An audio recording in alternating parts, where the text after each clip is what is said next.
Good morning, heroes. How is it going? Welcome to Coffee with Kage. It is about 6 o'clock in the morning, and I've been wanting to do this podcast for quite a while. As most of you know, I am a 15-year WoW veteran. I've been playing since the original World of Warcraft Classic. And I started off as an Orc Shaman, and I've been playing ever since, and what a lot of you may not know is before that, I played Final Fantasy XI for a little bit. I lost access to the account, I kind of fell off the pace of the Final Fantasy series, and I didn't really come back until, well, frankly, not Final Fantasy, but World of Warcraft started stubbing its toe a little bit on its storytelling style. And I picked up Final Fantasy XIV, it's the 21st now, so probably about a little over a month ago now, maybe about a month and a week or so, give or take. And in that time, I have gone as an archer to bard from level 1 to almost 60. I'm level 59 right now as a bard. In very different style of ranged DPS from hunter, which I'm used to playing. And I picked up samurai that I've also been leveling since level 50, and I've almost got it to level 60 as well. So, Samurai is a very different class from anything I've played in WoW as well, but I like the differences here. So, what is what is the thing that kind of got me to switch over, as a lot of other WoW players have done? Well, frankly, for me as a more casual player, I really didn't care for the lack of quality that is starting to go into the Warcraft story. Now, it could be that, because I've been playing this or Warcraft for 15 years, that I'm not as enthusiastic about some of the choices the development team is making, and I fully admit that. It could be that Final Fantasy is literally a brand new adventure for me, and even the old stuff from A Realm Reborn is an all new adventure to me, and I'm learning so much more about an entirely new world, a new story, the works. And I could be looking at it through the eyes of someone who is brand new to the game. Bear those things in mind, as those are very real questions if you're asking for my take on, or why, in my opinion, Final Fantasy, for now, is definitely on the rise. Now, it is equally possible that in 9.1 that Warcraft could take off again. I will be giving 9.1 a shot, but comparatively, or with what I've been reading from the Realm patch notes and some of the changes that are being made, sorry, making sure my mic wasn't muted. I don't really have a lot of faith in the Blizzard development and creative teams right now. Not that they don't have the chops, but I feel like their priorities from the design standpoint are in the wrong spots. And they're repeating the same mistakes they've been repeating for the past, well, or now almost five patches. So, I'm not sure what they're thinking, but let's get into why, or I'm thinking that Final Fantasy is, for me, the better game, at least for the time being. Like, first, as I discussed, I've been a veteran since vanilla. Said not as a hardcore raider, just as a casual game player, someone who likes the lore, someone who's liked the Warcraft universe since, well, really Warcraft 1. And, well, frankly, I like both games for their lore. I mean, Final Fantasy's got a lot of common threads, but no two games specifically are sequels except for the ones that are said to be like Final Fantasy X, Final Fantasy X-2. Direct sequel to Final Fantasy X. That's the only time it is a true sequel. Everything else is just another tale, kind of like Legend of Zelda, where they're each different legends being told, but they are different eras. So, and Link, it could be completely different characters. It could be completely different versions of him that only share that common name, but have different points in the role, different points within the role of being that link between you, as the game player, and the world that you're playing in. This is one way to look at it. And as I explained, I'm new to Final Fantasy XIV, so again, keep that in mind. So to me, it's it's not apples to oranges here. It's like different flavors of apples. And yet you're the Jazz apples and the Granny Smith apples. Both are really good, but have a different taste and a different appeal. That's how I would best compare and contrast Final Fantasy. Now the screenshot that I have up here is, or kind of say, or screen capture is it's one of the zones in Heavensward, and to me it really contrasts with what WoW offers. And granted, there are some graphical issues with Final Fantasy, I will admit. The art style, however, is very different and it works. I like the art style of Final Fantasy, especially in this zone here. I mean, floating islands in the sky, and or even the grass might be almost better, and the character design, not even comparable. Or to me, Final Fantasy's design is way more realistic to what you would expect a fantasy character to look like. Now, granted, there are certain other characters that I'm not really sure about, like the Lalafell, but I will say, the Lalafell, they might look like they're like, or the size of a gnome, but they carry around the ego or of someone about 20 times their size. And they make it a point to know that they are not children. In fact, some of them are very devious. I mean, it kind of reminds me of certain gnomes, but the storytelling is just so much different. I mean, original Warcraft, you were kind of exploring the world. I mean, you might have a reputation that came with you a little bit when you entered a new zone, but you still had to prove yourself because they didn't know who you were. They might have known your name, but they didn't know if you were really that same hero. Like going from the Barrens to Dust Hollow Marsh, different worlds for them, different challenges. You still had to help them out. And in that era of storytelling, or a bundle of hides, could make a big difference in the world that you're in. And that's kind of how Final Fantasy takes their approach. Like, sure, you're a great hero, you develop a relationship with the NPCs, or like our alpha node, you learn about another character called Louis Soir. Yashtola is one of my favorite NPCs in this entire game so far. And there are other side characters like Minfilia, Thancred, and you actually get to know these characters, and they have genuine interactions with your character, which definitely gives you a level of immersion in the game which current Warcraft just does not have. It used to have that when you were getting to know the world, getting to know side characters. Some of the ones that I loved getting to know in classic Warcraft or getting to know actual Thrall a little bit better. There were characters, Sourfang, or Sourfang the Younger to be precise, or unfortunately he died of the Wrathgates, so I don't feel like he's going to be coming back anytime soon, though with Shadowlands he might, I just don't know. Then there are the Horse of Faction leaders, or that you really work for, but and I don't remember all the names of these side characters, but I do remember that none of them really or impacted me the way that some of the characters from or Final Fantasy are.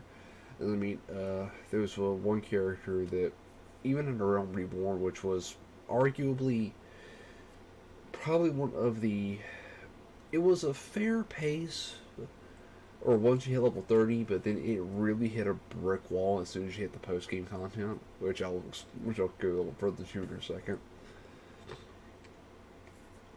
Yeah, it was the Sylph character, or that got killed, or defending, or Minfilia. I can't lie for you to remember her name, but I do remember it was a very sad scene, and I actually cared about the Sylph character, though she was only there for a short time in the game. Because they did a good job of developing her character. And I remember her character because she was, at first when you meet this character in the Gridania forest, they don't really like you because they kind of see your character as a mischief maker, and decide, okay, we're going to help you out, and you play with those, or play with that faction, actually build a working relationship with them and come to like each other, and they decide to help you out. So, in Warcraft, they haven't told a story like that since, I want to say, Mists of Pandaria, realistically. But, and that kind of gets down to the storytelling style. In classic Warcraft and Final Fantasy, they put you in the world. You're learning about the world, you're impacting the world, you're actually building relationships in game with the characters and the NPCs that are around you, and or they actually matter to you because you're spending time with them, they're interacting with you, and building a good story. Even though your character largely is mute, except for I've seen a handful of scenes between the two expansions so far. And I would say when it comes to sheer storytelling and quality, Final Fantasy right now has the cake, no questions asked. Now, this would have been about 10 years ago when Warcraft was in its golden age. It would have been a different comparison because the quality of storytelling is just that different between classic WoW and modern WoW. And so, we talked about story. Let's talk about systems. I could dedicate an entire video just to systems alone, but putting it like this, Final Fantasies or systems are not perfect. I mean, there are some classes that are heavily balanced on, or they're into what other into potential, and then they are classes that are more or less a joke, like Blue Mage. I have not really seen Blue Mage taken seriously. It's kind of seen as a more of a RP slash have fun class, and there are other classes like Ninja that are really, really high skill ceiling and really high skill floor. It's either you do really good with those classes or you don't do anything at all, which is the way certain things should be, I think, in a proper RPG. And in Warcraft, yeah, I kind of like it, but the balance is always shifting.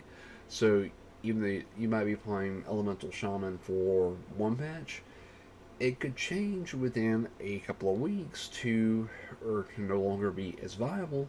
So you need to change things up and work a little bit better. But on the downside, or in Final Fantasy, you don't have to change characters to change classes. You just literally just change your equipment and change your job after you unlock it. But you could play all classes literally on one character. So it's very alt-friendly in that sense. Warcraft, however, could take a page out of Final Fantasy's book here and open it up to where you could do something similar. But as it stands, Warcraft, you have to level a completely different character, do completely separate progression, and there's no real way to progress in the story. And then say, okay, I want to take a break from being, say, a black mage and swap to samurai. You're not going to do that very easily in World of Warcraft. Thankfully, in Final Fantasy, they thought ahead on that, so if you want to level a separate character, you can, but or if you want to do multiple jobs on one character, you're not losing progression, and you're actually doing something fun. So it's very alt-friendly compared to World of Warcraft. And that's one system. Another system is the overall or end game progression. Now, granted, I haven't got to end game yet, but there are certain elements of end game content you can do while you're leveling to do certain material gathering as you're leveling up, which helps you out in the end. World of Warcraft is not that easy to do. As a Torghast is the current or in-game or kind of currency grind. It's probably going to get modified some in 9.1, though I'm not really like digging Torghast the way it is currently. I saw the beta for it, and the beta seemed like it might have been fun. Just a roguelike where you get too insanely overpowerful, and it just starts ramping up to the point where you just can't go no more, and it depends entirely on your skill and how you use the things you pick up.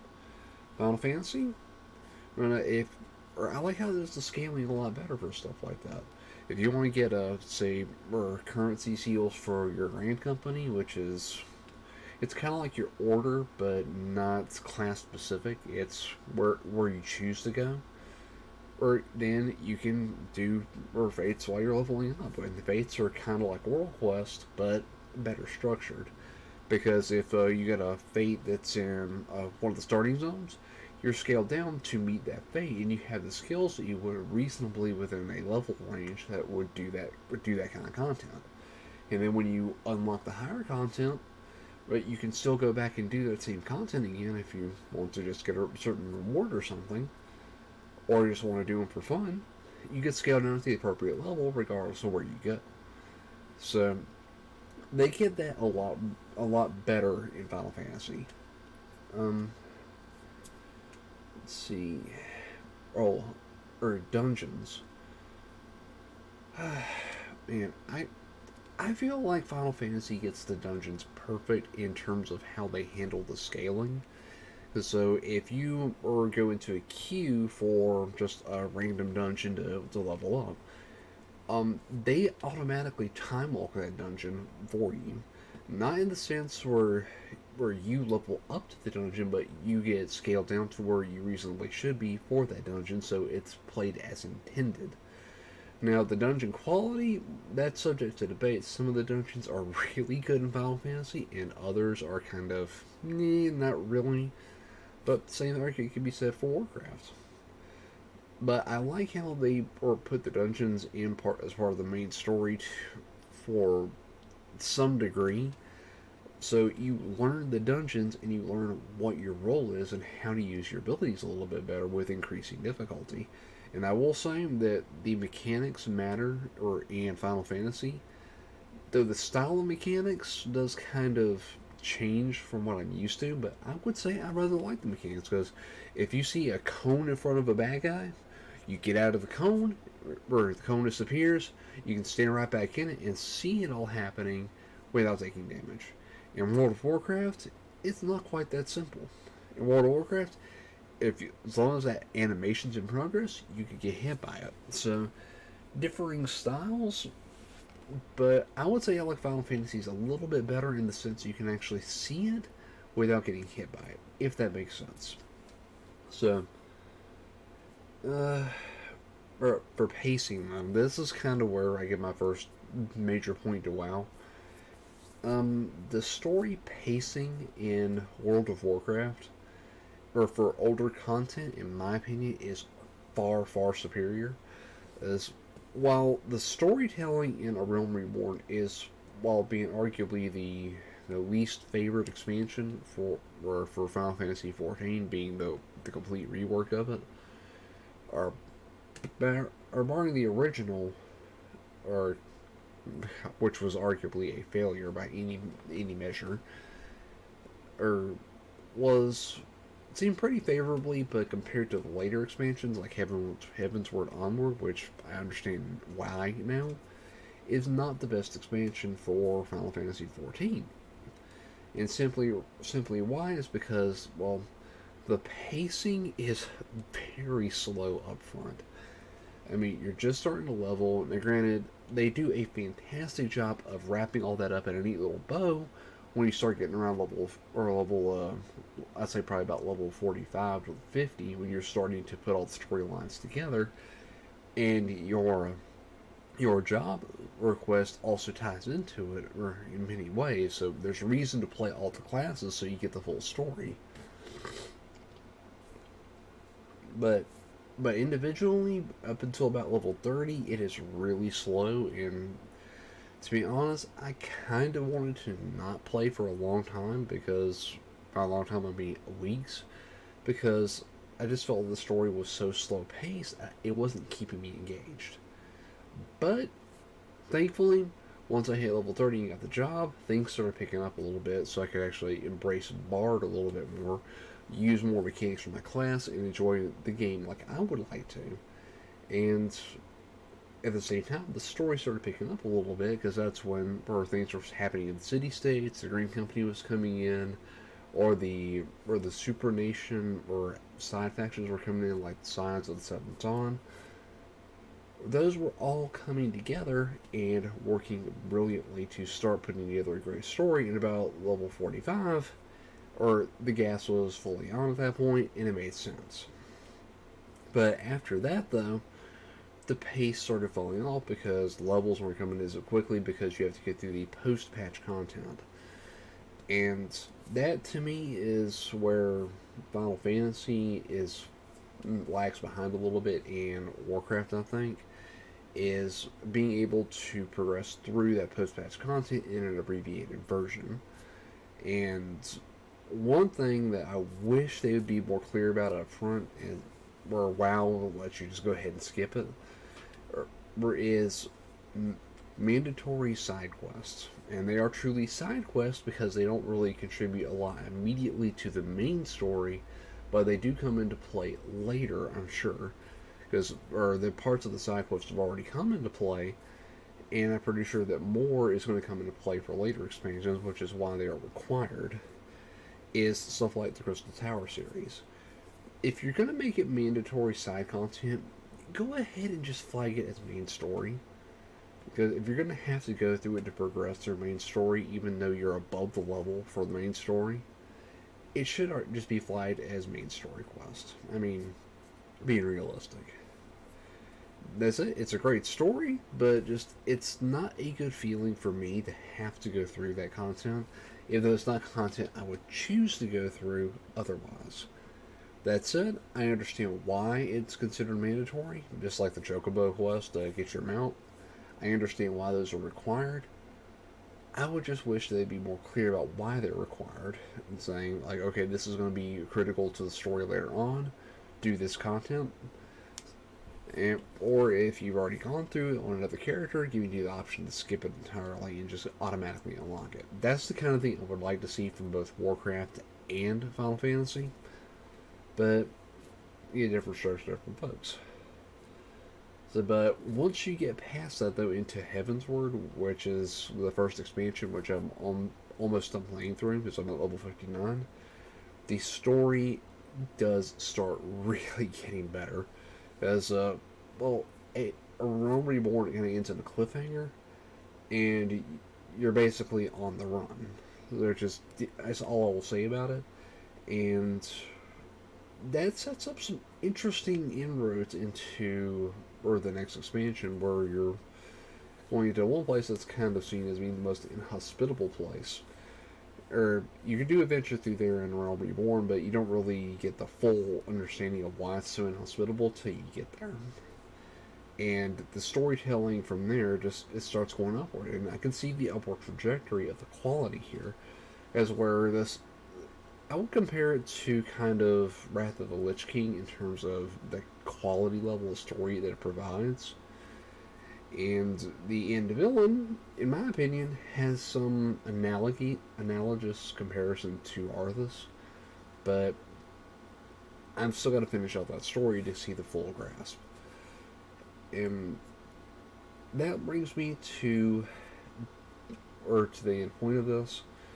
The pacing for early WoW is fantastic, and Final Fantasies could have learned something from World of Warcraft. Later expansions, however, Final Fantasy is winning, and World of Warcraft storytelling is taking a dive. Because I don't care about the characters that are in Shadowlands nearly as much as I care about the characters that I'm working with in Heavensward right now. And there was one character that, he'd been working with us for a while. We had side character off and on a little bit, but it hurt when he sacrificed himself, because it was not really expected. He'd helped us out a lot, and he made an impact on the story. So I really wanted to see more in the story, but that's not going to happen. Which brings me to the final point that I wanted to make a comparison on, and that's dungeons. I mean, there was one dungeon that I did recently in Heavensward that I would compare to Scarlet Monastery, and in my opinion, it's what Scarlet Monastery should have been from the get-go. Or that was the Vault.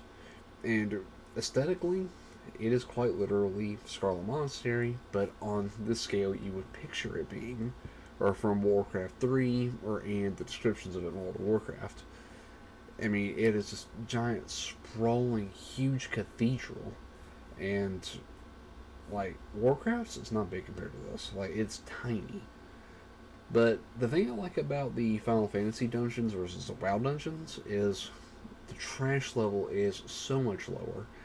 I mean, I really don't care for going through a bunch of trash in the dungeons, but they put them there for some reason. And I just really want to get the story, get to the boss fights, and enjoy the time. Where World of Warcraft, you spend more of your time clearing trash than you do on the actual boss fights. And to me, that's not a good feeling. Like, why have the trash in there? It's just there to slow you down instead of letting you get to the point. Which, in my opinion, if the trash had a point, sure, go for it. Put a little in there for aesthetic reasons, but don't make it a mandatory slog. And I feel like Final Fantasy gets that right. They don't put a ton in there, they put enough to kind of give you the vibe like, okay, this is a enemy hideout, or this is an enemy hive, we have to be careful, but not so much that you spend literally half hour just clearing trash to get to the first boss. I just don't like that feeling. In the Alliance raids, which is what I would consider analogous to full raids in World of Warcraft, like Icecrown Citadel or Castle Nathria, I mean, just as examples. I think Final Fantasy actually gets them right, to where the mechanics are vastly different, but this way it presents the dungeon is much improved in my opinion, as the trash is minimal at best, and you get right to the point. That is what I like in a raid. I don't like slogging through a lot of trash unless you're telling the story of a full battle. And then it's still done better, I want to say, in Final Fantasy, because you're not slogging through a ton of it, you're slogging through enough that you understand that it's a full battle. And when you get to the boss has a really good feel to it, and mechanics are pretty apparent for the most part up front. World of Warcraft, or not so much. I mean, you get a lot of trash. The trash doesn't really make a whole lot of sense. They don't really add anything to the experience of the dungeon. You're just fighting through trash to fight through it, and hoping maybe for a gear drop. But you're going to gear drops, it's going to be a different comparison, but I feel like Final Fantasy understands it a little bit better, I think, because World of Warcraft, they're kind of taking steps backwards. As Master Loot, or for guild groups and that kind of thing, would be a great thing to bring back. Final Fantasy, it's there right now, and it's no intention of going away. So, all in all, I would give Final Fantasy the edge right now in terms of quality, but historically, Warcraft has been the overall bigger RPG, but Final Fantasy is the by far better story, especially right now. Now, do I hope Warcraft fails? No, I want Warcraft to succeed. I want Final Fantasy to succeed. I want both games to be awesome. But, in there lies the problem. We want them to be awesome, but the question, the developers want them to be awesome. Final Fantasy, I would say yes. The studio, the developers, the owners, they want Final Fantasy to be awesome. I mean, FanFest, the developers, the creators coming out there in cosplay, that speaks to their enthusiasm and their passion for what they are doing. Or the WoW devs, or the guys at BlizzCon. One, maybe two of them, maybe. But, or Alan Brack? Nope, too stuffy. I would never picture him dressing up as a dwarf, or coming out there as Reinhardt, or do any of the major characters in the Blizzard lineup. I would just not see him do it. I just don't feel like they have the same passion for what they are making that the Final Fantasy developers do. I don't know the names of the Final Fantasy developers yet, but I'm probably going to. I used to know the names of the Warcraft ones, but the big names have long since departed, and I'm thinking that the passion went with them. So that, this is coming up on a half hour, so I'm going to go wrap this up. So if you like the content, please subscribe, and please or leave a like on this video and a comment below. It really helps me out in getting the channel to start growing. And with that, I would also welcome any feedback that you have, or preferably positive, but if there's somewhere I can improve, I know length is going to be one of the things I got to work on. So with that, I will wrap this up, and I will see you next time.